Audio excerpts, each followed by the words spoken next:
अगर आपने अभी तक हमारा चैनल सब्सक्राइब नहीं किया तो अभी सब्सक्राइब करें और बेल आइकॉन को क्लिक करके हमारी लेटेस्ट वीडियोस के बारे में अपडेट जानें। प्रॉपर्टी में आप चाहे ख़रीदार हों या आप कोई प्रॉपर्टी बेच रहे हों, बेहतरीन टेक्निक क्या हो सकती है, ये है मेरा मौजू और मैं हूं इंतखाब सूरी और आप देख रहे हैं हमारा चैनल प्रॉपर्टी अपडेट्स।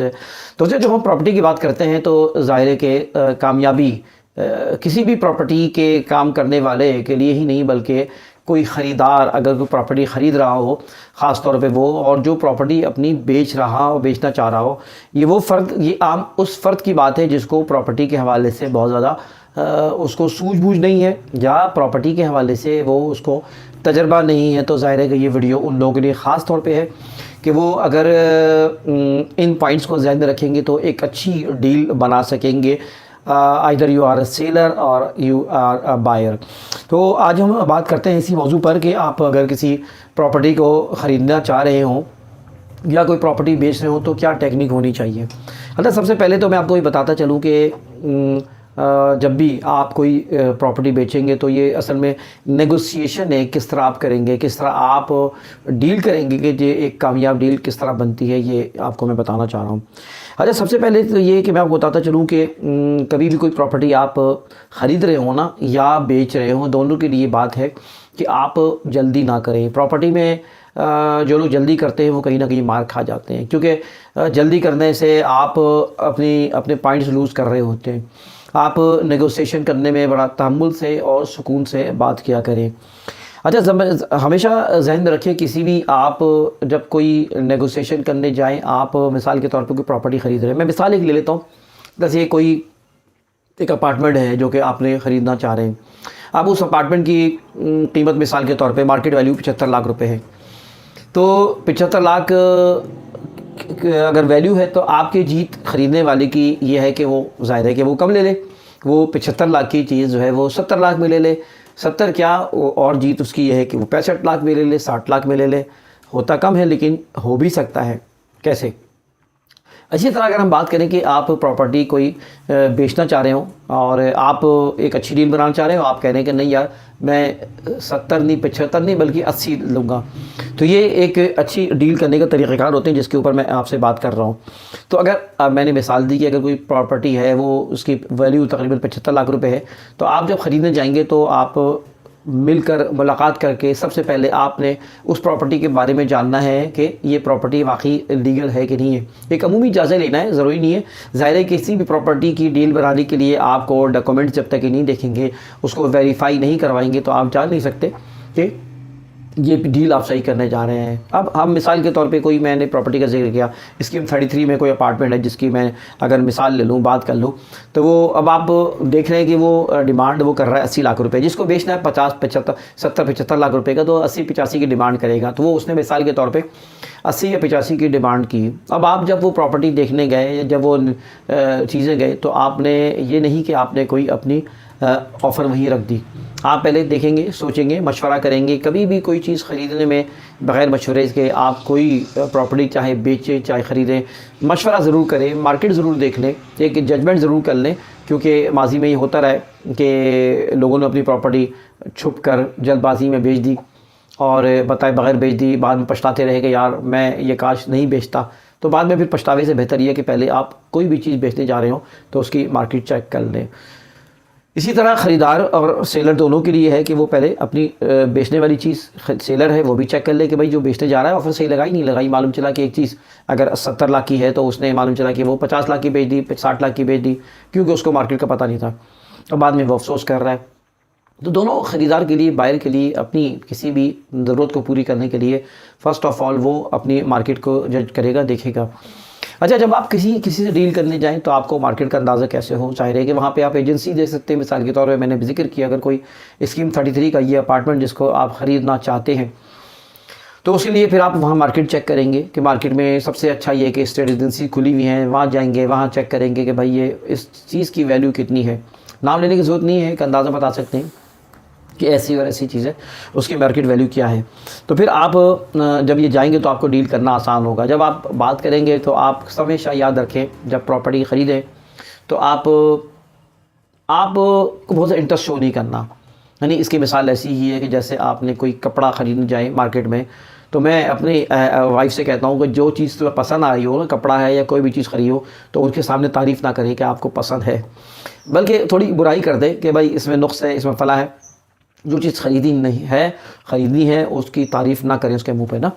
तो आप जब वो डील करने जाएंगे तो वो उसको आप अदम दिलचस्पी का इज़हार करें। आपने देखा होगा कि दुकान वाले बाज़ दफ़ा कोई चीज़ आप ख़रीद रहे होते हैं और नेगोशिएशन कर रहे होते हैं, लेकिन जब वो बात पूरी हो रही होती है तो आखिर में आप उठ के चले जाएँ। यानी मिसाल के तौर पे किसी ने कहा कि यार ये चीज़ जो है ना 12,000 रुपये की है, आप कहेंगे मैं तो 8,000 की लूँगा। वो कहता है कि नहीं चलो 1,000 कम कर दें। आपने कहा चलो भाई मैं 9,000 कर देता हूँ। अब आपने आखिर लगा दी कि मैं 9.5 करूँगा, बस मैं जा रहा हूँ, तो वो कहेगा नहीं मैंने नहीं देना।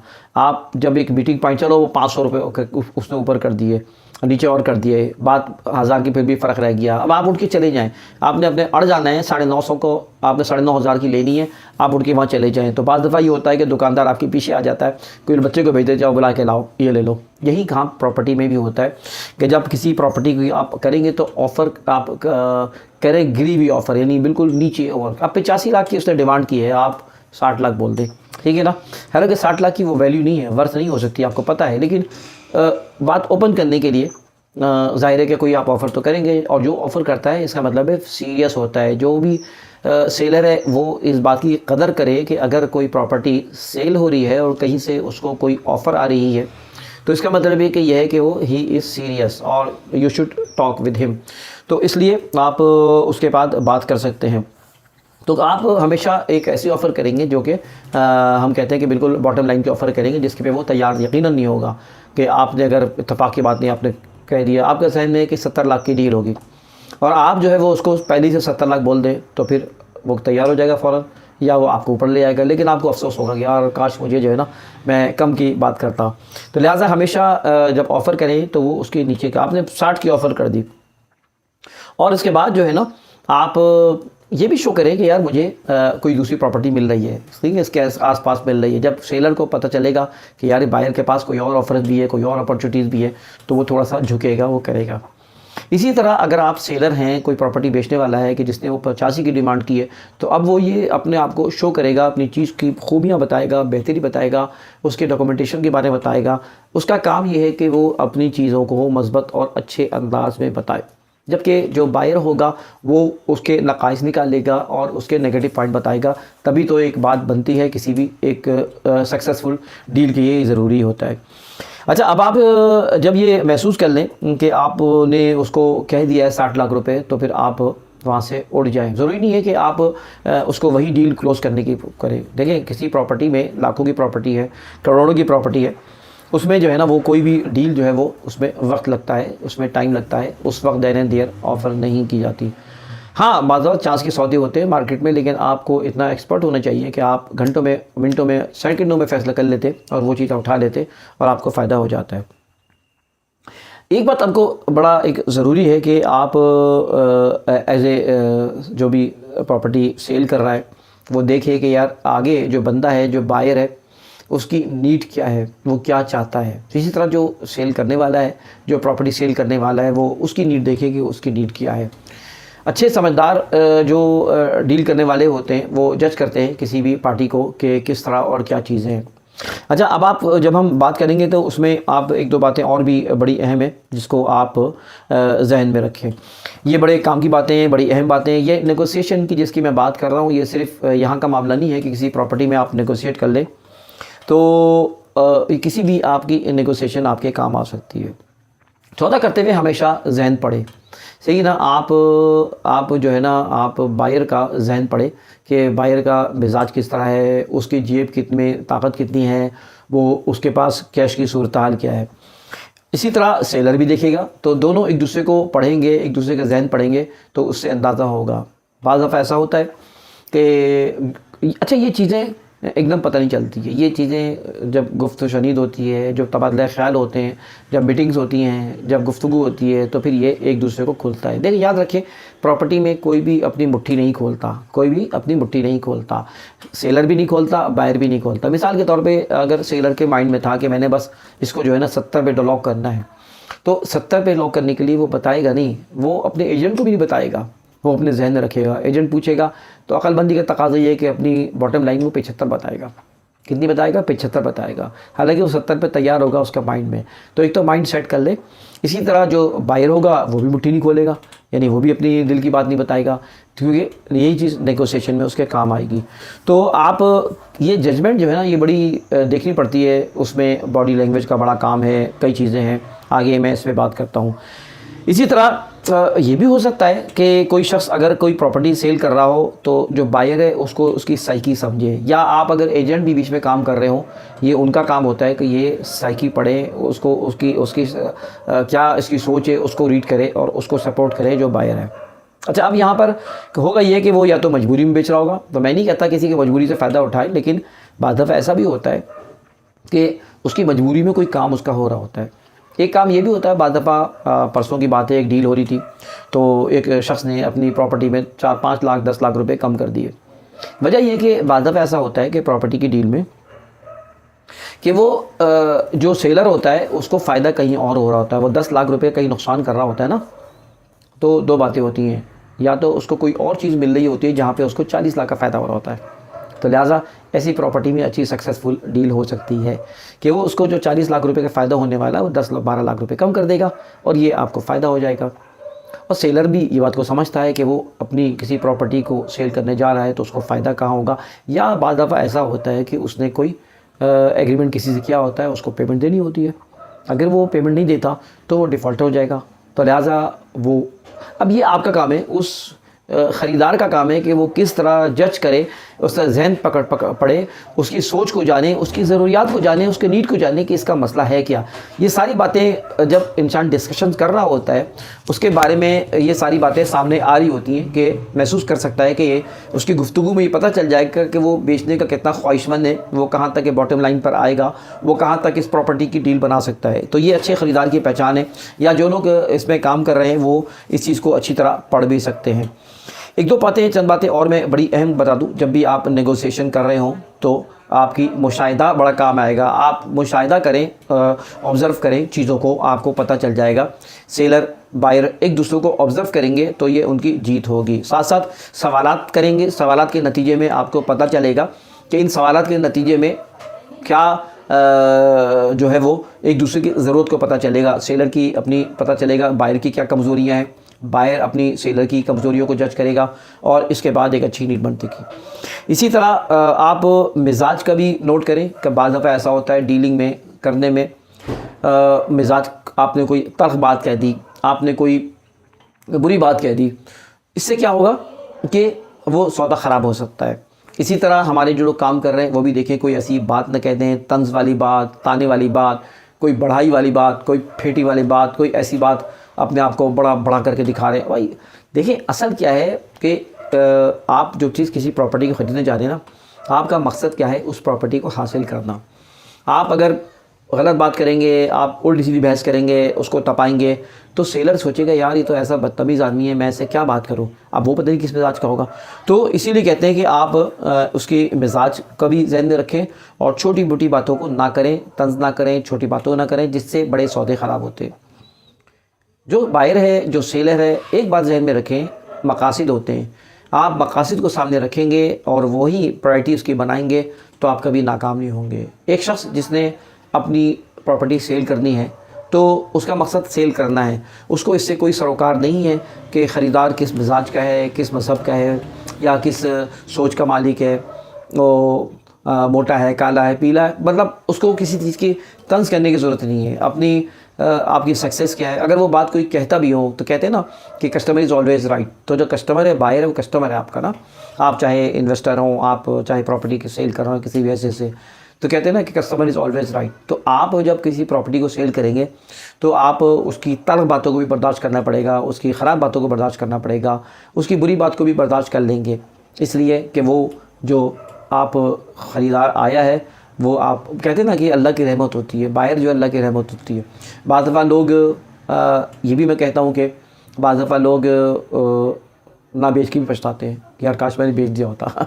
ये नहीं कि बेचने वाला पछताता, लेकिन बाद में ना बेचने वाला भी बाद में पछताता है, काश मैंने इसको बेचा होता। सौदा पैसा रोल हो जाता है और चीज़ें मिल जाती हैं मार्केट में। तो कोई सौदा हो रहा है तो उसकी हमें कदर करनी चाहिए, उसके ऊपर हमें उसको आसानी से रिफ्यूज़ नहीं करना चाहिए। तो मकासद सामने रखें, अपने मकसद को सामने रखें कि व्हाट यू वांट, ठीक है ना। The seller will see, the seller will watch what कि वो he has to sell the property, like the buyer he has to buy the property.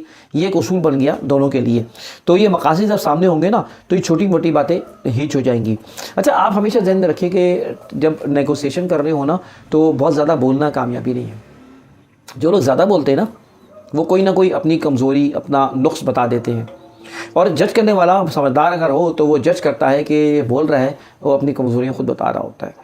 तो जब आप किसी प्रॉपर्टी की आप बेचने जा रहे हो तो आप ने ज़ाहिर है कि हिकमतन कम बोलना है, या आप बायर की हैसियत से ले रहे तो जब बायर हो तो आपको ज़्यादा नहीं बोलना बल्कि उससे बुलवाना है। You should be good listener. अगर आप गुड लिसनर होंगे तो आपको वो खुद बता रहा होगा बहुत सी बातें, इससे आप जज कर रहे होंगे, उसको पढ़ रहे होंगे कि वो उसमें क्या अच्छाई हैं बुराई हैं। उसी में पता चल जाएगा कि डॉक्यूमेंट्स में क्या ख़राबी हो सकती है, उसी में पता चल जाएगा आपको कि ये वो बेच क्यों रहे हैं, कोई मसला था, मोहल्ले में कोई झगड़ा होता था, ये मोहल्ला अच्छा नहीं है, या बहुत सी ऐसी बातें हैं। ये खुद उसकी बातों से आपको महसूस होने लगेगा। तो हमेशा ध्यान में रखिए कि आपको हर डील में आपको गुड लिसनर बनना है। अगर आप गुड लिसनर होंगे तो ये आपकी कामयाबी होगी। जो लोग ज़्यादा बोलते हैं वो अपनी कमज़ोरियाँ जो है ना वो छोड़ते हैं। देखिए, याद रखिए कि अच्छा डॉक्टर कौन होता है? अच्छा डॉक्टर वो होता है जो कि सुने। जब वो मरीज़ आता है तो सुनता है और सुनने के बाद उसको वो उस सुनने की वजह से उसको जो है वो एक अच्छी डील करने का मतलब डॉक्टर एक अच्छा प्रिस्क्राइब करता है। अच्छा डॉक्टर वही होता है जो सुने और अच्छे बेहतर अंदाज में प्रिस्क्राइब करे। डायग्नोस करना ही सबसे बड़ी सक्सेस है। यही एक बायर की या सेलर की कामयाबी है, एक प्रॉपर्टी एजेंट की कामयाबी है कि वो जज करे और डायग्नोस करे कि कस्टमर क्या है और उसकी नीड क्या है और उसकी बॉटम लाइन क्या है। तो दोनों के ऊपर आप वाइस वर्सा है कि दोनों इस चीज़ को कर सकते हैं। ये बहुत काम की बातें हैं। ये सिर्फ मैंने बताया प्रॉपर्टी नहीं है बल्कि हर जगह आपके ये बात काम आएगी। इसी तरह आप जल्दबाजी ना करें। मैंने कहा ना, आप कह दें मैं चलें बताऊंगा, मैं 2-3 दिन बाद बताऊंगा। आप कोई भी डील इस वक्त फाइनल ना करें। इस्तिखारा भी आप कर सकते हैं, बरकत होती है उसमें। और कहें कि मैं, और फिर आप बाद में सोचें समझें, क्योंकि हमेशा एक उसूल है कि टेक 48 आवर्स। एक उसूल दुनिया में है कि किसी भी बड़े फैसले करने के लिए कम से कम आप 48 घंटे लें, क्योंकि उस वक्त हो सकता है कोई जज्बात आपके ऊपर गालिब आ गए हों, किसी चीज़ से आप मुतासिर हो गए हो, आपकी बेगम साहिबा गई हो, उन्होंने पसंद कर लिया हो, आपके कोई चीज़ बड़ी भाग गई हो, तो आपने कोई जल्दबाजी कर ली हो, बाद में आप बयाना दे के पछता रहे होंगे। अच्छा हाँ, आप जब बयाने की मैं बात करूँगा तो आपने एक टोकन बयाना देना है, लेकिन उसको फ़ाइनल नहीं करना। आपने कहना है कि ये मैं एक बयाना दे रहा हूँ, ये कंडीशनल है। उसके लेने के बाद आप वेरीफाई करेंगे, उसके डॉक्यूमेंट्स चेक करेंगे, हर चीज़ को इत्मीनान करेंगे। कहते हैं ना कि जो है मुश्तरी होशियारबाज, जो ख़रीदार होता है वो ख़ुद इस बात का इत्मीनान कर ले कि वो गलत सौदा तो नहीं कर रहा। तो जल्दबाजी में आप कोई ना काम करें, बल्कि टोकन देंगे और उसके बाद जो है ना वो हो गया। अच्छा, बाद दफ़ा अल्फाज की भी बड़ी अहमियत होती है। कोई लफ्ज़ आपने कह दिया जिसकी वजह से उसको वो हो गया। इसी तरह आप जब डील करें तो होश हवास भी डील करें। ये नहीं कि आप थके हुए हों, आप नींद में हों, आप किसी और उसमें हों, आप कैफियत में हों, तकलीफ़ में हों, फिर आप डील करें, वो आपके लिए नुकसान हो सकती है। परसेप्शन ना बनाए, कहते हैं कि आप पहले से तस्वर कर लें, यार ये बंदा ऐसे है, ये तो कम करेगा नहीं, ये तो ऐसे ही है। मतलब एक परसेप्शन क्रिएट कर लेते हैं माशरे में हम। उस परसेप्शन की वजह से हम एक अच्छे आदमी को भी हम बुरा समझने लगते हैं। यानी इसे कहते हैं कि जो ऐनक हम लगाएंगे वहीं उसी ऐनक से आप देखें तो माशरा दुनिया ऐसी लगेगी। आप अगर धूप ना निकली हो लेकिन आप धूप निकली हुई हो, लेकिन आप ब्राउन चश्मा लगा लें, डार्क चश्मा लगा लें, तो लगेगा कि धूप निकली हुई है, बादल छाए हुए। तो जैसी ऐनक वैसी है। तो जैसा आप सोचेंगे किसी के बारे में, वैसी उस निगाह से आप देखेंगे। तो पहले से आप अपने जहन में किसी चीज़ को बना ना ले। अच्छा, कभी भी डील में हमेशा जहन में रखें कि छोटी रियायत ना मांगे। आप कोई बड़ी डील करने जा रहे हैं, आपने एक 80 लाख का सौदा करना है, 70 लाख का सौदा करना है, तो वहाँ पे आप कोई ऐसी छोटी सी बात कर दें कि मुझे जो है ना मुझे एक खिड़की लगा के दो। अरे भाई छोड़ो खिड़की, या कोई और चीज़ दे दें कि आपने ये काम। आप बड़े काम जब बड़ी चीज़ें कर रहे हो तो छोटी चीज़ों की छोटी रियायत ना मांगे। आप बड़ी डील पे बड़ी उस तरफ फोकस करें। और कभी भी किसी डील में आप जब तक कि कॉन्शियस नहीं होंगे, फोकस नहीं होंगे, आप उस डील को कामयाबी से कर नहीं पाएंगे। अच्छा, इसी तरह जब आप डील जिससे कर रहे हो तो यकीन जाने कि वो है कौन, मतलब वो बाइख्तियार है कि नहीं है। वरना आप किसी डील कर लेते हैं, वो इख्तियार नहीं है, उसको वो असल मालिक नहीं है या अथॉरिटी नहीं है, तो आप अपनी कमज़ोरी बता देंगे या बॉटम लाइन बता देंगे जो आप बेचना चाहते हैं, या परचेज़र जो है वो बॉटम लाइन बता देगा कि मैं कर दूंगा। मालूम चला वो आगे जब पहुंचाएगा बात और असल इख्तियार जिसके पास है वो आएगा, वो तो मानेगा नहीं, वो क्या करे यार यहाँ तक आ गया तो इसे नीचे और इसको गिराओ। तो इसीलिए सारी बातें ना करें और साथ साथ आप उसको, खैर बात लंबी हो गई, मैं बस यही बात कहूँगा कि ये नेगोशिएशन के पॉइंट है, लेकिन एक बात बड़ी अहम है। मिसाल के तौर पे आखिर में मैं उसको क्लोज़ करूँ ये बात कहकर कि अब आपके पास एक डील हो रही है, तो आप मिसाल के तौर पे सौदा होना है 70 में, तो जब 70 में सौदा हो रहा है तो आपने 60 बोला, आप 62 हो गए, 63 हो गए, तो आप 65 पे आके रुक जाएं। आप 65 पे आके रुक जाएं, जो 80 बोल रहा है 80 पे आ गया वो 75 पे आएगा, ठीक है जी। अब वो लाख कम करेगा, 2 लाख कम करेगा, इधर आप जो है, अच्छा बाद में ऐसा भी होता है कि आप सेलर कहता है पहले ऑफ़र ले लो, पहले फ़ोन पे बात कर लो, जब 2 4 5 लाख रह जाते हैं तो फिर डील होती है तो फ़ायदेमंद होती है, वरना वक्त का ज़िया होता है। ये एजेंट भी समझ लें इस बात को कि पहले जब भी कोई डील करवाएं तो पहले एक करीब ले आए करें। जब 5-10 लाख रुपए का 15 लाख का फ़र्क रह जाए या 2-4 लाख का फ़र्क, सौदे की हैसियत से बता रहा हूँ कि वो जब फ़र्क रह जाता है तो फिर उसके ऊपर वो उस डील को फ़ाइनल करना आसान होता है। अब मैं ये बात आपसे कहना चाह रहा हूँ कि अब आप ने जब 65 पे आके आप रुक जाएं, जब आपको 70 में डन कराना है, सही ना, वो खुद नीचे आएगा, वो खुद नीचे आएगा। अगर आपने उसको 69 बोल दिया, 68 बोल दिया तो 70 पे सौदा नहीं होगा। आपने 70 बोल दिया तो वो बिल्कुल नहीं होगा, वो नीचे नहीं उतरेगा 75 से तो आपने अपनी बॉटम लाइन पे अगर 70 पे रुकना है तो आप करते करते बस 68 पे आके राउंड कर दे, बस मुझे तो लेना है, और उठ के चले जाए या टॉकिंग बंद कर दें, वो बंदा खुद जो है 70 पे आ जाएगा। तो ये मैं कह रहा हूँ कि जब भी आप किसी चीज़ को लॉक करना है तो 2-3 लाख रुपए, 5 लाख रुपए आप आखिर में आकर रुक जाए तो वो अगली पार्टी भी आकर रुक जाएगा, और यही वाइस वर्सा सेलर के लिए भी यही उसूल होने चाहिए। तो खैर ये थी वीडियो, नेगोशिएशन कैसे की जा सकती है, और प्रॉपर्टी में आप करोड़ों की और लाखों की जब एक डील कर रहे हो तो ये वीडियो आपके लिए बहुत काम की होगी। इंतखाब सूरी को इजाज़त दीजिए, गुजारिश करता हूँ कि वीडियो को ज़्यादा फैलाएँ, मालूमात के लिए आम करें, और अगर चैनल को सब्सक्राइब नहीं किया तो चैनल को सब्सक्राइब करें, लाइक करें। अल्लाह हाफिज़।